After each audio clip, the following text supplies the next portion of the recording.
मुख्तलिफ दिखना, मुख्तलिफ अंदाज से बोलना, समझने में कुछ वक्त लगता।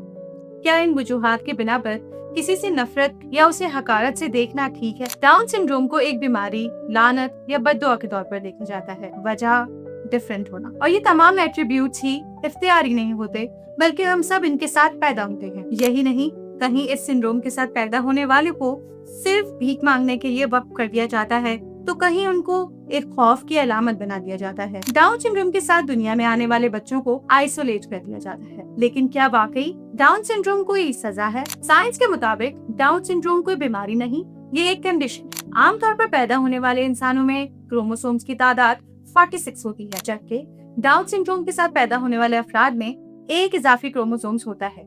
उन्हें क्रोमोसोम 21 की एक इजाफी नकल मिलती है, जिसके बाद उनके क्रोमोसोम्स की तादाद 47 होती है। डाउन सिंड्रोम के साथ दुनिया में आने वाले देखने में उम्मन एक जैसे नजर आते हैं। उनकी शक्ल के कुछ नुमाया खतोखाल होते हैं, जैसे बादाम जैसी आंखें या नाक की हड्डी का चपटा होना, या उम्मी तौर पर उनका कद में छोटा होना। इनकी अपनी खास सलाहियतें होती हैं।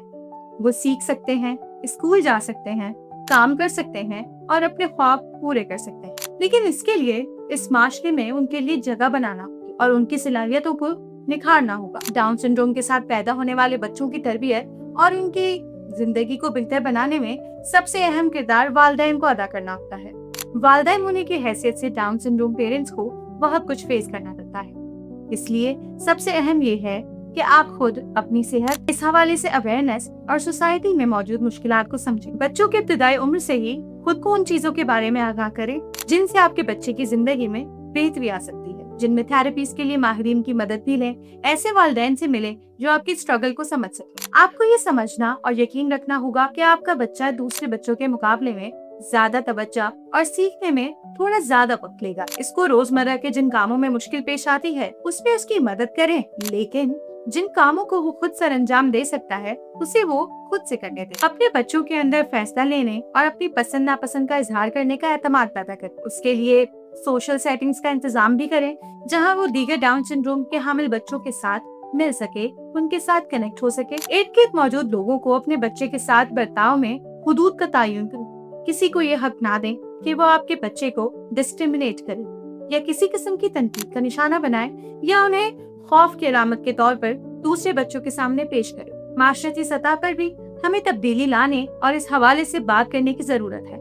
ये जरूरी है कि उन बच्चों के पेस का ख्याल रखते हुए उनके लिए तालीमी इदारों और दीगर शोबों में जगह बनी जाए और रोजमर्रा मामूल में भी उनके लिए आसानी पैदा की जाए ताकि वो भी एक कामयाब जिंदगी गुजार सकें। और ये कामयाबी की बातें महज बातें नहीं, बल्कि बैनुल अक़वामी सतह पर ऐसे बहुत से लोग मौजूद हैं जिन्होंने डाउन सिंड्रोम के साथ नथी मनफी टैक्स को गलत साबित किया। 140 मील से ज्यादा तैराकी, दौड़ और साइकिलिंग करने वाले एथलीट क्रिस निकिक, उस्ताद और मोटिवेशनल स्पीकर पेब्लो पेरेरा वगैरह शामिल हैं।